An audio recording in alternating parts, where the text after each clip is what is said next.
Assalamualaikum warahmatullahi wabarakatuh.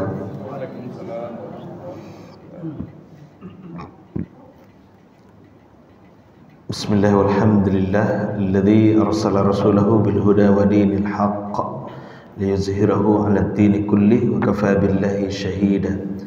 Asyhadu an la ilaha illallah wahdahu la syarika lah wa asyhadu anna Muhammadan abduhu wa rasuluh sallallahu alaihi wasallam la nabiyya ba'dah. Allahumma salli wa sallim ala Muhammadin wa ala alihi wa sahbihi ajma'in.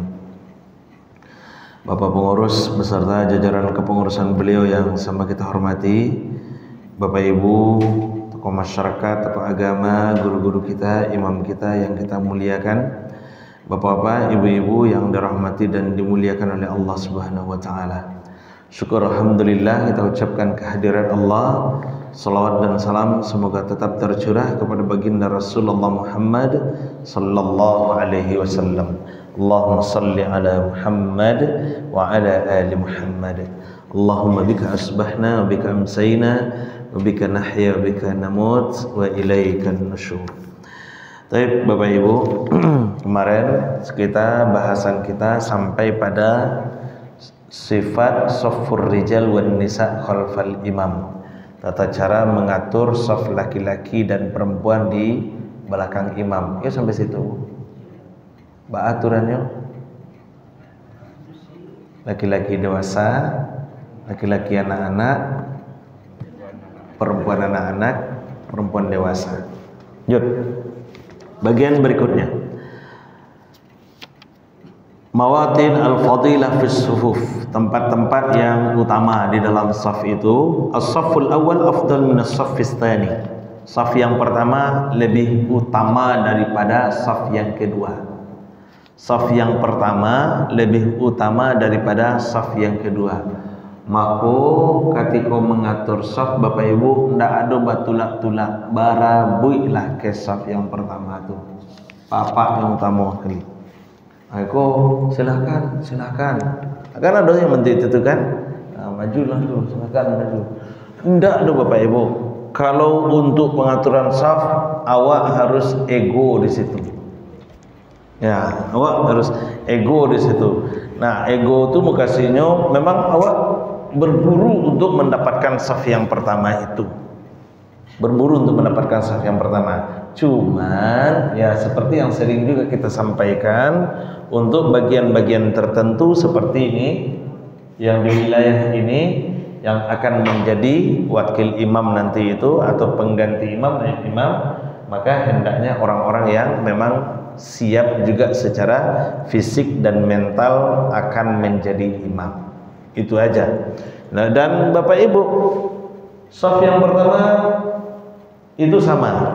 Dari ujung situ sampai ujung situ sama pahalanya. Tidak harus perlu di belakang imam. Ya geser ke situ tidak ada masalah. Yang penting safnya di saf yang pertama. Oke. Kemudian apa lagi?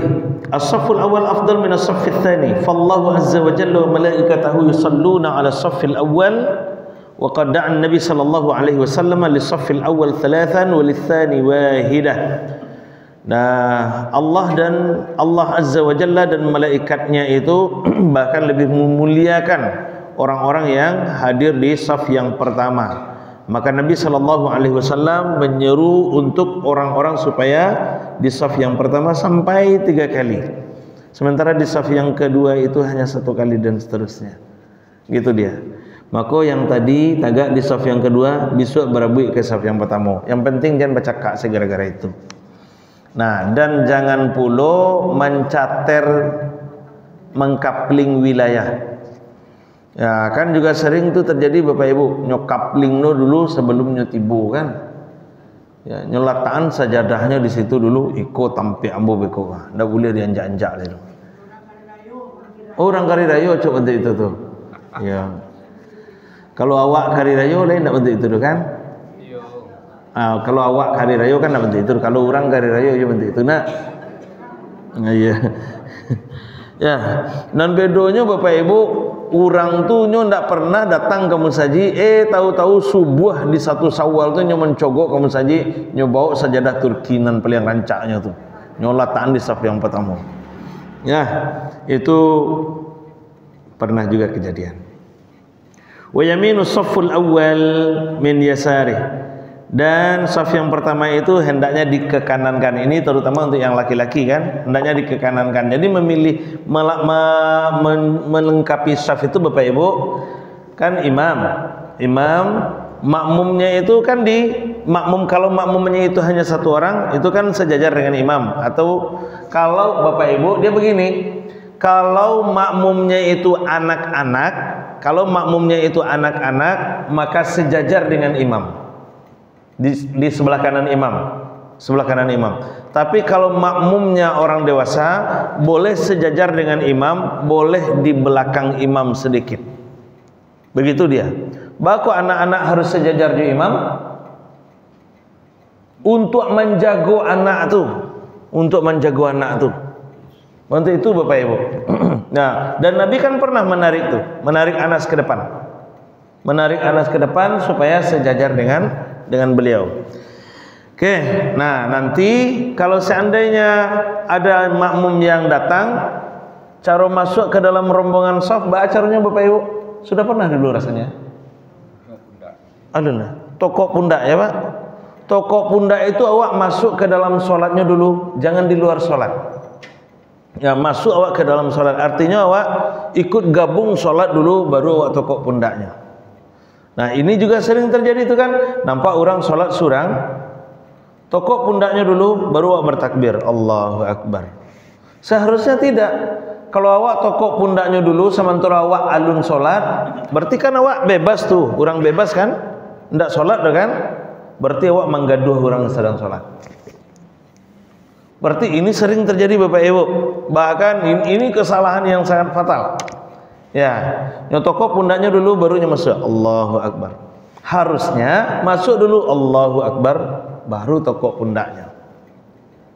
Masuk awak ke sholatnya dulu, di dalam sholat itulah awak mengikut ke imamnya itu. Paham Bapak Ibu? Nah, nanti di makmum yang kedua dia juga seperti itu. Takbir dulu, baru tokok pundak, makmum ikoko supaya nyo mundur ke belakang. Oke. Nah, lanjut. Dan makmum yang kedua kalau dia laki-laki, maka dia akan ngambil posisi persis di belakang imam. Jadi pengaturannya imam, kemudian makmum yang pertama di samping kanan imam, makmum yang kedua di belakang imam, makmum yang ketiga di samping kiri imam. Nah, nanti kalau ada makmum yang keempat, maka dia akan mendahulukan yang kanan daripada yang kiri untuk laki-laki. Yang perempuan sebaliknya. Makanya bahasanya wa yaminu saffu afdal min yasari. Yang saf yang sebelah kanan itu lebih utama daripada saf yang sebelah kiri. Itu dia. Wal qurbu minal imam afdal minal bu'd, dan dekat dengan imam itu lebih utama daripada jauh dari imam. Maku mendakik-dakik kasihku.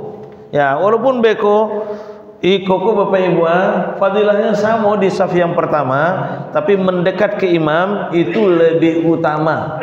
Mendekat ke imam itu lebih utama, tapi tetap dengan menjaga yang wilayah wakil imam tadi itu. Ya, agak 3 orang misalnya kan, tagak di belakang imam yang memang calon-calon imam itu.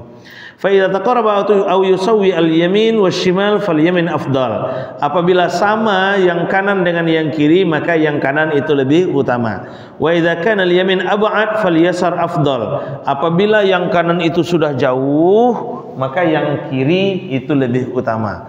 Isilah yang kiri. Jangan beko ke dikecaan, jangan beko dek dikecaan yang kanan lebih utama tu kok kanan sesadonyo. Yang kiri ku ndak urang le doh.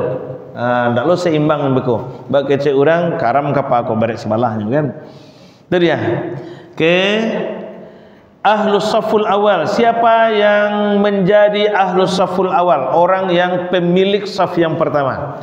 al-ahaqqu bis-saffil awwal wal qurbu minal imam hum awwalul ahlami wan nuha ahlul ilmi wasya'ni wat-tuqa wa hum qudwatun nas falyubadiru ila dhalik.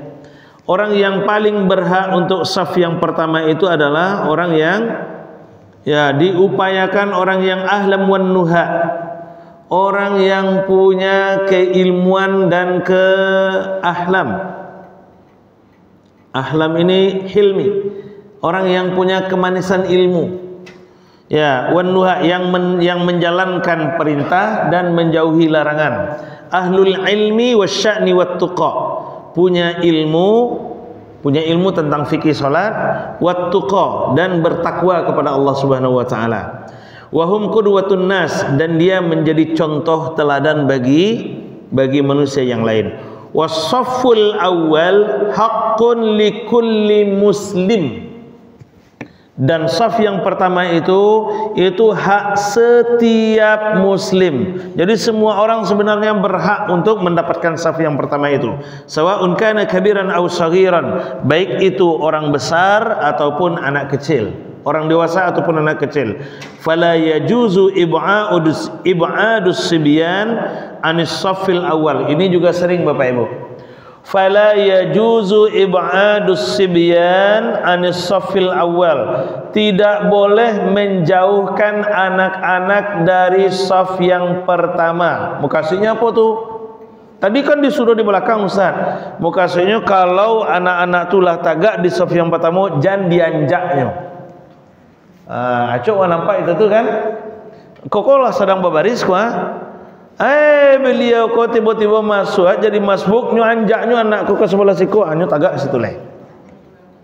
Ada enggak? Terjadi itu kan? Terjadi. Biar saja dia, itu haknya. Itu haknya. Kalau ingin dakek awak, kalau ingin di saf yang pertama awak capek tibo. Ya. Iko dulu anak-anak dari awak le sudah itu tuh anak-anak lo anjaan. Ya, ini sering Bapak Ibu. Fala yajuzu ib'adus sibyan anis saffil awal. Tidak boleh menjauhkan anak-anak dari saf yang pertama. Ya, itu maksudnya, jadi jangan digeser-geser dia. Ya, li'anna man sabaqa ila ma lam yusbiq ilaihi ahdun fa huwa ahaqqu bih. Karena orang yang duluan datang itu lebih berhak dia mendapatkan posisi itu. Ya, makanya ya kecil tadi, karena tempat itu adalah tempat yang mulia dan orang berebut di situ, maka untuk mendapatkannya, kalau awak ingin pulo dapet, capek tibo kamu saji. Nah, gitu dia.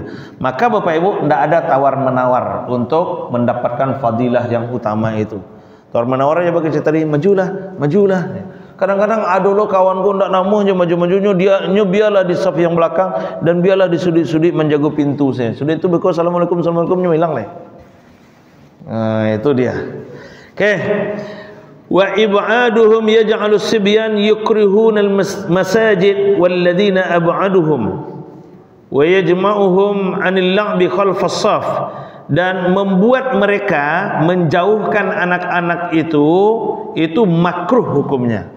Menjauhkan anak-anak itu makruh. Oh, lain makruh berarti tidak ba'adu Ustaz. Makruh itu seperti yang acuk kita sampaikan, kan dari kata karoha, benci artinya. Makruh itu dibenci. Jadi kalau awak anjak-anjakan anak-anak itu, Allah benci. Allah benci gitu. Gitu dia. Oke, wa yajma'uhum 'anil la'bi khalfas shaf. Kalau awak pisahannya, apalagi awak asyangannya, Bapak Ibu kan ada jo tuh. Iku anak-anakku menggaduh sekemah, babuan saf yang tersendiri dia. Supaya anak tu ndak menggaduh, maka Bapak Ibu masing-masing ayah tu bawa anaknya, bimbing anaknya, sehingga anak dapat satu tujuannya anak-anak tu. Lebih rancak seperti itu lah. Ya, bimbing anak tu. Itu dia. Oke. Wa yajma'uhum 'anil la'bi khalfas shaf, dzalika yuwashwish 'alal musallin. Kalau menyatukan anak misalnya di satu titik itu akan membuat mereka itu yuwaswis, akan membuat mereka heboh, lalu kemudian mengganggu bagi orang yang sholat. kecuali Bapak Ibu misal memang kita dalam rangka tarbiyah, dan kalau sadape mungkin kalau memang dalam rangka tarbiyah mendidik anak seperti itu, maka adohlah pengawalnya. Bulan puasa misalnya, bulan puasa mohon maaf panitia-panitia pesantren, mohon maaf ya, kalau seandainya Bapak Ibu tidak sanggup kami mengawal anak-anak tu do Ustaz, maka tunjuk dari anak-anak tu untuk menjadi polisi anak. Polisi anak namanya tu kan, inyo yang mengawasi. Ya, seperti yang Aco mau sampaikan Bapak Ibu, kadang-kadang awaklah sholat bersaf-saf, inyo main santai di belakang main HP. Inyo santai di belakang main HP, ketika saf lah, ketika imam lah rakaat terakhir lah tahiyat, inyo 10 duduk tahiyat. Sudah tanya ikut lo salam lain, tidak sholat gini tu Bapak Ibu. Ya, maka tunjuk beberapa orang misalnya menjadi polisi anak itu untuk mengawal mereka. Kalau seandainya tidak memungkinkan, kami terbatas Ustaz, kami guru 2 orang nyawa anak 200 yang kediabehan, maka kalau kami berdua orang saya. Maka bentuk itu caranya berdayakan mereka. Pilih mereka-mereka yang bisa dipercaya. Gitu dia. Oke. Wa yamna'uhum minal khusyuk, sehingga mengganggu kekhusyukan. Dalilnya dari Abi Mas'ud radhiyallahu anhu qala kana Rasulullah sallallahu alaihi wasallam yamsahu manakibana fi sholati wa yaqul istawu wa la takhtalifu fatakhtalifa qulubukum. Luruskanlah saf itu, jangan berpencar-pencar. Kalau berpencar-pencar maka hatimu juga akan terpisah, berpencar-pencar. Ya. Liyalini minkum ulul ahlami wan nuha thumma alladhina yalunahum thumma alladhina yalunahum. Itu pesan dari Rasulullah sallallahu alaihi wasallam. Lanjut. Hukum taswiyatus saf, hukum meluruskan saf atau menyempurnakan saf. Yajibu taswiyatus sufuf fi shalah bil manakib. Wajib meluruskan saf itu di dalam salat. Bagaimana caranya? Bil manakib, dengan meluruskan tumitnya. Maka jadi patokan, yang jadi patokan itu tumit, bukan ujung jari jemari. Jangan disamuan jari awak jo jari orang ujungnya. Kalau disamuan jari awak jo jari orang kan tidak sama panjang loh kan, kaki awak kan tidak sama panjang loh. Maka patokannya tumit belakang. Tumit belakang. Ya, kalau bantu koko Bapak Ibu, ambil yang di ujung garis bunga ini misalnya kan, yang di listnya ini, satukan, taruh tumitnya di situ tuh, supaya nanti softnya lurus. Mako sekali lagi mohon maaf, yang pakai kursi tentu sadape mungkin agak di pinggir. Kenapa? Mohon maaf Bapak Ibu, kenapa? Kalau di tengah tentu akan ada 2 orang yang di bawah kita nanti posisi kepalanya. Kan di bawah pantat kita nanti itu kan. Ya, ketika awak duduk bantu kokonya kan duduk lo tuh kan, tahiyat tuh kan di bawah kita dia kiri kanan. Nah, untuk menjaga itu dan untuk menjaga keindahan pula. Apalagi kalau pakai kursi Bapak Ibu, kalau ketika berdiri kan berdirinya di depan kursi. Yang diluruskan itu kan kaki kursi yang bagian belakang.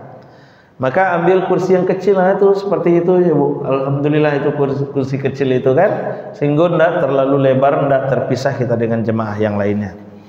Begitu dia. Oke. Wa sunnatu ayyuqabbil al-imam 'alal ma'mumin biwajhihi.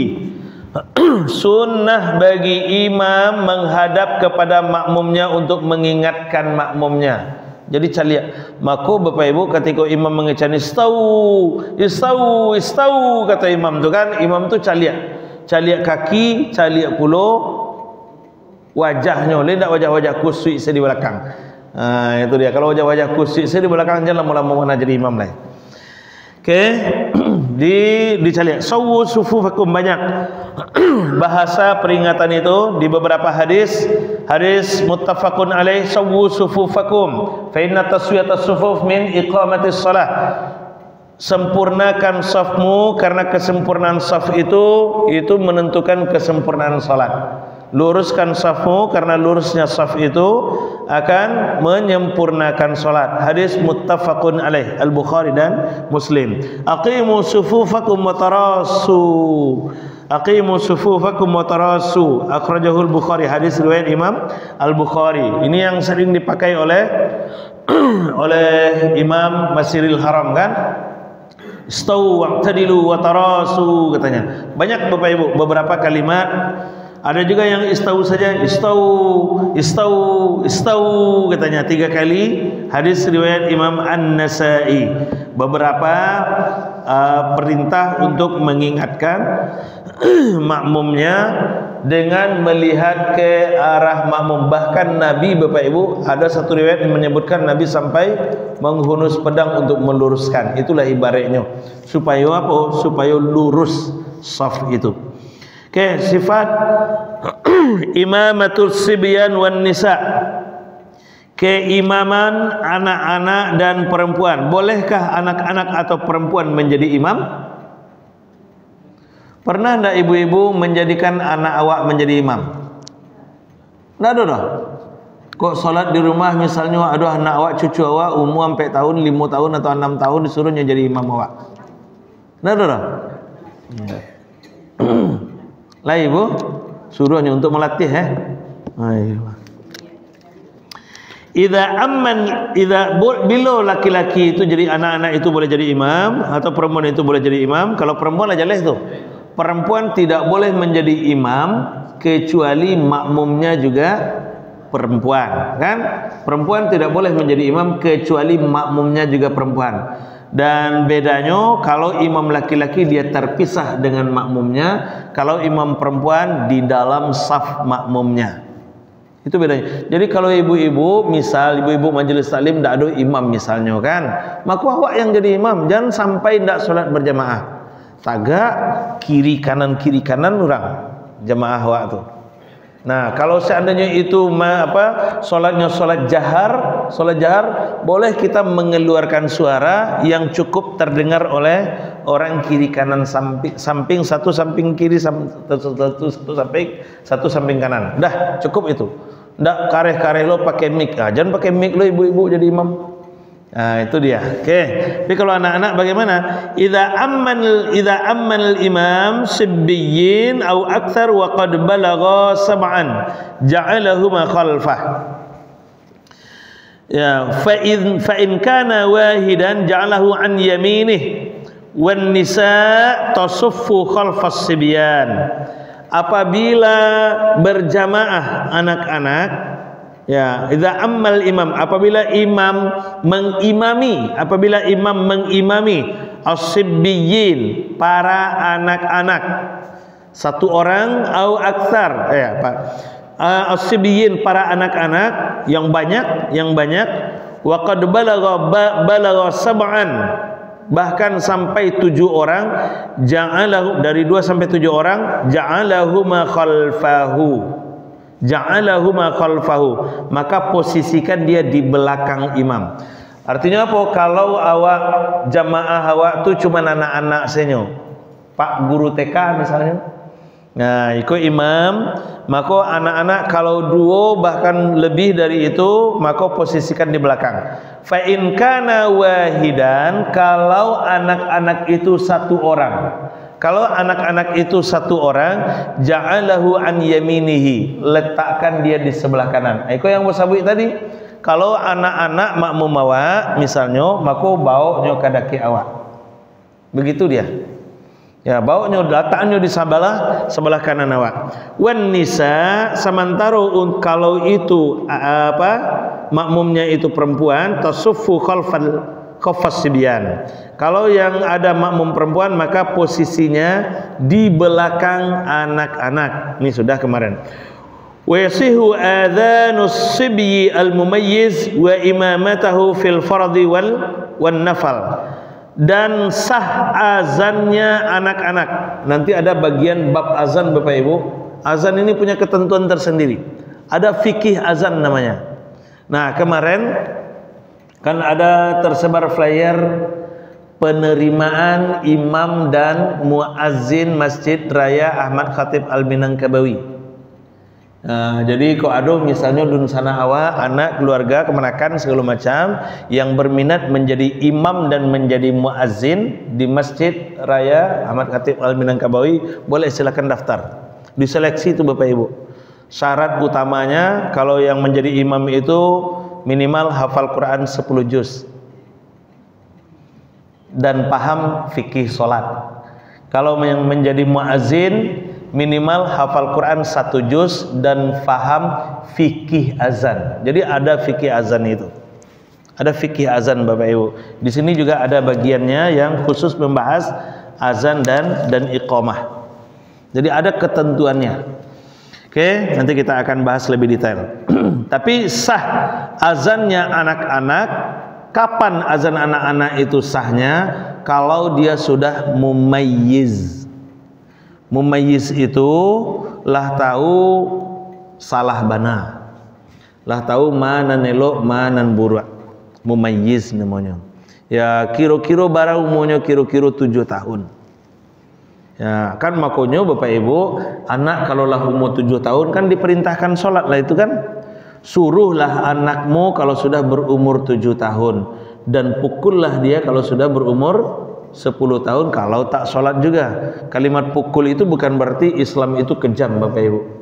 Bukan berarti Islam kejam. Kadang-kadang kan ada juga yang memahami Islam kok kejam, mana maksud yo anak diampuk-ampuk atau menyuruh atau pukul, tidak. Ya sebenarnya Bapak Ibu bukan pada poin pukulnya itu. Poinnya adalah manfaatkan waktu 3 tahun itu untuk membimbing, menggembleng anak supaya di umur 10 tahun tak perlu lagi dipukul. Paham tidak Bapak Ibu? Jadi suruh 7 tahun, umur 7 tahun suruhnya sholat. Nah suruhnya tu bukan angpailah ke musaji itu bukan itu. Bawanya yuk kita ke musaji. Bawanya. Nah kalau itu kita lakukan selama 3 tahun berturut-turut, maka umur 10 tahun nyo akan tahu je musaji. Gitu dia tuh. Nyo akan rindu untuk pergi ke masjid sholat berjamaah itu. Nah maka yang punya anak-anak ketek bawa ke musaji. Nah, jangan sampai di musaji itu, mohon maaf Bapak Ibu, dan bagi kita yang tidak punya anak ketek, jangan alergi pula mencari anak ketek orang di musaji. Ya, serius Bapak Ibu. Kamu pernah bertamu masjid di sudut situ tuh ditulisnya di atas pintu tuh tulisnya. Kalau ndak sanggup menjaga anak, jangan dibiarnya ke musaji. Itu parah sekali Bapak Ibu. Itu parah sekali. Ya jangan sampai anak tidak ke masjid. Itu dia. Oke, lanjut. Jadi azannya anak-anak kalau sudah mumayyiz, bahkan imamatahu, menjadi imam dia sah. Menjadi imam dia sah kalau sudah mumayyiz. Tapi kalau belum mumayyiz berarti belum. Ya, itu syaratnya. Jadi Islam baligh, berakal, mumayyiz. Mumayyiz itu balik berakal itu. Ya, berakal. Kalau balik nanti umur kalau yang laki-laki itu kan rata-rata 11 tahun, 12 tahun. Ya, itu baru dia balikkan. Kalau umur 7 tahun dia sudah mumayyiz dan dia sudah bisa membedakan mana salah, mana betul, maka dia sudah boleh menjadi imam. Misalnya anak awak santiang mengaji misalnya kan, dari keteknya lah dilatih santiang mengaji bisa jadi imam. Hafal misalnya umur 7 tahun, banyak anak-anak kini Bapak Ibu sudah hafal juz amma. Maka jadikannya imam, boleh. Boleh. Tapi kalau belum mumayyiz maka belum boleh. Kalau untuk mendidik saja maka silahkan, tapi kita sholat sendiri. Gitu dia, ya Bu. Nah, lanjut. Wa in wujida ula minhu wajib taqdimuh. Tapi kalau ada yang lebih dari dia, ya kalau ada yang lebih dari dia, dia sudah mumayyiz tapi belum baligh, dan ada yang sudah baligh, maka yang sudah baligh ini yang didahulukan. Begitu dia. Oke, lanjut.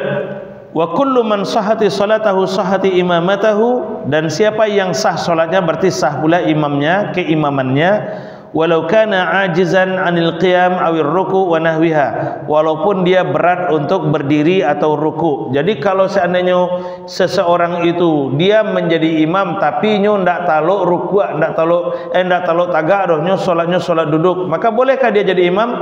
Boleh. Kalau imamnya salat duduk, maka makmumnya pun salat duduk. Ya gitu. Kalau imamnya, kalau awak ndak ada pilihan imam ledo yang bisa sholat normal, sholat tagak misalnya kan, yang ada itu cuman imam sholat duduk, maka kita makmum ikut imam sholat duduk kita. Cari kursi banyak-banyak. Nah, cari kursi banyak-banyak. Duduk aja di lantai lah ya. Cari kursi banyak-banyak bilo lo tuh. Kursi kongsi mungkin lah banyak di gudang. Ada bongkar gudang lo dulu kan. Oke. Wa in kana walau kana ajizan anil qiyam, walaupun dia berat untuk berdiri awil ruku' atau ruku'. Illal mar'ah fala ta'ummur rijal, kecuali perempuan itu tak boleh mengimami laki-laki. Lakin ta'ummu mithlaha minan nisa, tapi dia boleh mengimami yang sejenis dengannya, perempuan juga. Kalau bencong, makanya Pak. Membencong itu sama apa itu? Kalau membencong apanya? Kalau dapat dewa misalnya bencong, kalau di dalam mohon maaf Bapak Ibu, kalau di dalam perkumpulan itu ada bencong, sementara laki-laki normal tidak ada, perempuan ada banyak misalnya kan, perempuan ada, bencong ada, laki-laki normal tidak ada, maka bencong yang jadi imam. Jadi makmum bencong lawak lagi. Gitu dia. Jadi perempuan tidak boleh mengimami bencong. Bencong ya Bapak Ibu ya. Bencong ini kan laki-laki yang melambai kan. Laki-laki yang melambai kan, dia laki-laki. Tapi kalau transgender, nah itu beda lagi kasusnya. Kan ada yang transgender kan. Kalau transgender ini berat Bapak Ibu. Makanya kan tak boleh transgender. Ikut di kecean dan transgender atas sarah kami lah, suka-suka kami lah kecenya. Kacau tuh Pak.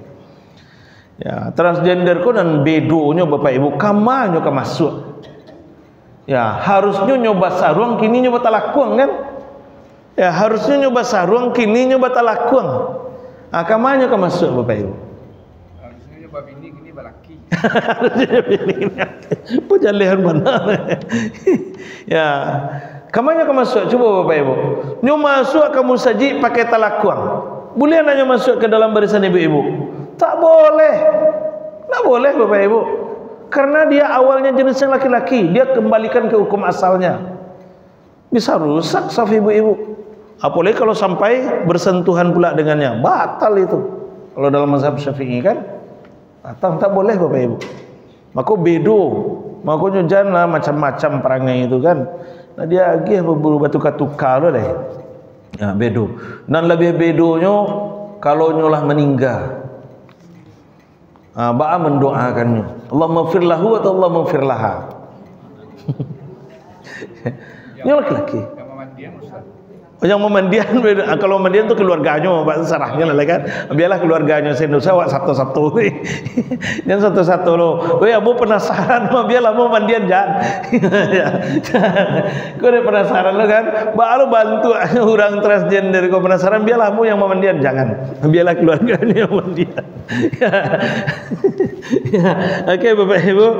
Ya, tapi kalau menyolatkannya itu tadi Allah maghfir lahu atau Allah maghfir laha. Ya, ini manusia. Kalau dibaca ini laki-laki lah ianya. Kalau jaleh laki-lakinya Allahumma ighfir lahu lah aminkan dan malaikat kan. Atau kalau jaleh pedusinya Allahumma ighfir laha aminkan pula dan malaikat beko. Tapi kalau transgender bantu itu tuh Allahumma ighfir lahuha warhamhuha wa'afihiha wa'fu anhuha. Galak malaikat ha kata malaikat beko kan. Kacau. Itu dia. Jadi barek. Maka jangan sesekali lakukan itu. Kecuali kalau kelamin ganda. Kalau seandainya terjadi kasus kelamin ganda, maka lihat yang dominan. Begitu dia hukumnya. Bapak Ibu. Kalau seseorang itu lahir dengan kelamin ganda, mana sifat yang dominan? Kalau dominan maskulinnya, maka ambil kelamin maskulinnya. Kalau dominan feminimnya, maka hidupkan yang kelamin feminimnya, hilangkan yang maskulinnya. Begitu dia. Ya, tapi kalau yang dirubah, ini yang tidak boleh. Oke, lanjut. Hukum al-imam idza ahdasa, hukum imam kalau sudah berhadas. Aduh, imam yang berhadas kadang-kadang mungkin ya nak tahu awak dah Bapak Ibu ya, dan ndak pula berprasangka buruk, tapi khawatir kita kadang-kadang imam kok dek malu anyo ndak namu mundur padahal nyolah malasih di muka tu kan. Ya, nyolah malasih di muka, oh lain malasih mana terangan dia makmum do kecilnya. Dah terangan dia makmum do lanjut salah solat katanya kan. Ah itu rusak imamnya tu. Inyo menanggung sadonya tu. Ya, apakah salat yang makmumnya itu sah? Salat makmumnya sah kalau dia tidak tahu. Tapi kalau makmum tahu imamnya berhadas, maka makmum itu tidak sah salatnya. Begitu dia. Dan imam itu dia sudah menanggung dosa besar karena kefasikannya tadi itu. Lah jalannya berhadas nyo lanjutkan juga salat misalnya kan segala macam. Itu berbahaya. Oke, makanya dimasuk dalam bahasan ini.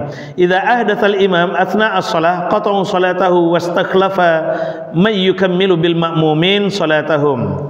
Dan apabila imam berhadas, maka di saat sholat maka putuslah sholatnya. Kalau imam berhadas di saat sholat, putus sholatnya di waktu itu, dan mesti digantikan wastakhlafa, mesti digantikan dengan imam yang lainnya. Imam yang lainnya. Kayak mako yang jadi imam itu ndak boleh pamalu, apalagi malu-maluin. Pamalu itu mukasinya Bapak Ibu, nyolah mohon maaf nyolah buang angin de malu mah kalau mau batalkan mau lanjutkan saya lah. Itu berbahaya itu berbahaya. Oke. Fa illam yastakhlif fa in taqaddama ahad al ma'mumin aw qaddamuhu fa akmilus salatu bihim aw akmilu salatahum firadi fa salatihim sahiha insyaallah taala. Jadi kalau seandainya memang awak tidak tahu, maka makmumnya aman, solatnya aman, tapi imamnya yang tidak aman. Lanjut, apalagi? Hukum solat khalfas saf, la tasihu salatul rajul al-wahid khalfas saf illa li udhrin kaman lam yajid makanan fis saf. Kalau ya, misal Bapak Ibu, tidak sah solat seseorang, tidak sah, la tasihu, tidak sah solat seseorang yang sholatnya di belakang saf kecuali karena ada uzur yang tidak ada tempat lagi. Ya, tapi kalau masih ada tampik maka masuknya ke dalam saf. Apa maksudnya? Misal di mukokolah lah basusun saf, lalu kemudian datangnya tagaknya di belakang imam di saf yang kedua, sementara di sudut situ masih bisa diisi atau di sudut situ masih bisa diisi, maka sholatnya tidak sah. Begitu dia. Salatnya tidak sah Bapak Ibu. Itu yang disampaikan oleh Imam At-Tuwaijiri ini. Ya, wala yahdhabu ahadan mimman fis safi alladhi amamahu. Bahkan Bapak Ibu, boleh sebenarnya awak menarik orang yang di muka untuk mundur ke belakang surang. Boleh menarik seperti itu. Jadi kalau seandainya tidak ada orang dicaliak kiri kanan, tidak ada, awak lah talambek misalnya kan, katagak di belakang surang tidak mungkin, maka awak tarik surang ke belakang. Jadi awak berdua bersaf di belakang. Itu lebih bagus daripada sholat sendirian di belakang. Ya, tapi akan lebih bagus lagi kalau tidak masbuk. Ya, oke, kita selesaikan. Mudah-mudahan ya kita selesaikan sedikit lagi. Ya Pak.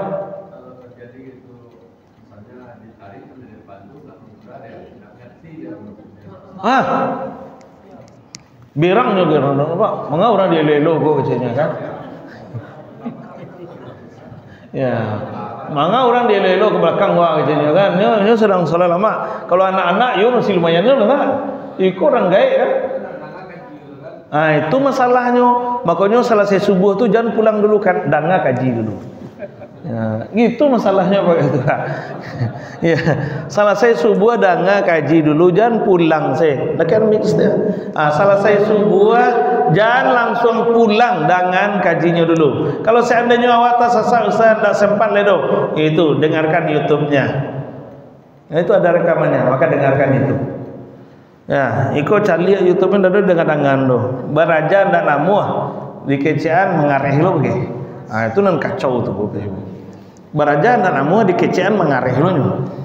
Ya begitu. Ya besok berangan deh begitu. Ngomong Pak. Silakan Pak. Yang di belakang imam itu kan makmum.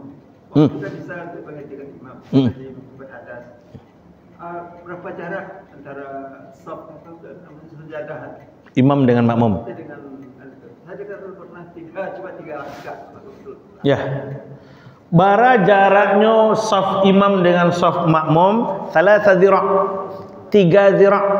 3 hasta. Maka imam tu tidak boleh jauh-jauh dari makmum. Ini serius Bapak Ibu. Imam tu tidak boleh jauh-jauh dari makmum. 3 hasta. Ya, sini ini karpet ini kan 2 hasta nih Bapak Ibu. Iko 2 itu koma. Kalau tidak percaya coba sudah. Beko saya tolai, itu tuh lang jarak imam dengan makmumnya. Gitu dia Pak. 3 hasta ya. Dan Bapak Ibu mohon maaf, di satu tempat kamu pernah mengalami di satu tempat masjidnya luar biasa megah, tapi imamnya jauh. Ada sekitar 7 meter, 8 meter ke depannya. Kamu menyaksikan itu. Ya, kalau seandainya Bapak Ibu Nio tahu, tanya kamu beko secara pribadi.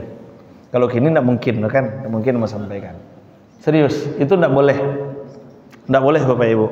Terlalu jauh. Enggak disampaikan Ustaz. Hah? Waktu itu tuh.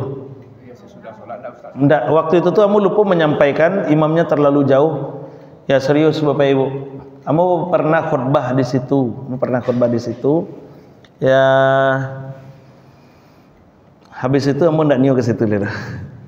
Ya, ada beberapa masjid yang memang bermasalah dan ada juga satu masjid yang sudah diingatkan tapi pengurusnya tak mau merubah. Ada juga itu. Ada juga satu masjid yang arah kiblatnya bermasalah, setelah diingatkan pengurusnya tetap tak mau merubah. Ada. Ya, yang kasus yang satu lagi dan masjidnya mirip malah. Masjidnya mirip 80% kemiripannya. Bentuk masjidnya. Ya, karena arsiteknya sama. Nah, yang di masjid yang satu lagi imamnya yang terlalu jauh daripada makmumnya. Ya, entah kok kini. Tapi waktu itu tuh Bapak Ibu akhir 2023 mau ke situ. Ya, 2024 diminta lagi jadi khatib di situ, mau enggak mau ke situ lagi. Itu dia Pak, itu yang terjadi. Itu enggak boleh Pak. Itu enggak boleh. Karena aturannya ada. Imam itu jaraknya hanya 3 zira' daripada makmumnya. Jadi posisi imam itu 1 hasta lagi ke depannya, itulah posisi imam. Begitu. Iya Pak? Ya. Oke, terakhir hukum salatul imam bin najasah. Ini sudah masuk tadi di dalam bagian berikutnya, bagian sebelumnya. Hukum salat imam yang bernajis. Ini tentu tidak sah. Ya, ini sudah tadi.